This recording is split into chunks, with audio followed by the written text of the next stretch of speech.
Good morning po sa inyo lahat. Isa pang muli yugto na ating daily Bible blessings.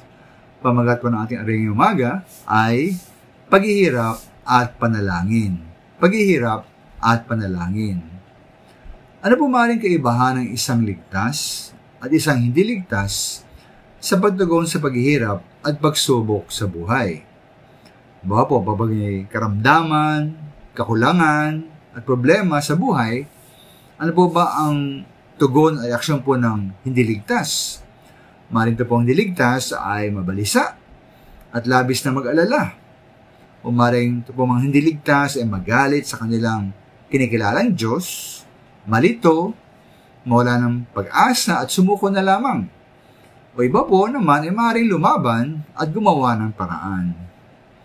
Tayo po mga tuwing na ligtas at manampalataya, ano ba dapat ang ating unang tugon sa mga paghihirap at pagsubok po sa ating buhay? Dahil tayo po iba sa mga di manampalataya at dahil meron tayong kinikilalang Diyos na hindi na kinikilala, dapat po iba ating tugon.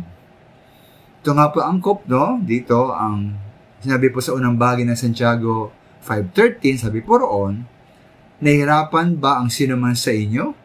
Manalangin siya. O mga minamahal, para sa akin, ang wasto at dapat na unang tugon ng Kristiyano sa mga hirap at pagsubok sa buhay, dapat ay panalangin. Diba sabi po sa Filipos 4:6-7, sabi po roon, na huwag kayong mabalisa tungkol sa anumang bagay. Sa halip, hingin ninyo sa Diyos ang lahat ng inyong kailangan sa magitan ng panalangin may pasalamat. At ano pong bunga itong mga minamahal natin panalangin?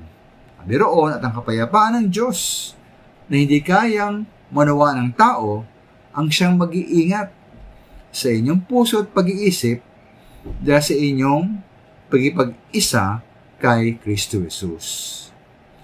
Kaya wala naman sa mga minamahal, no, na sa oras ng pangailangan, hirap at pagsubok, tayo po humingi ng tulong sa ibang tao.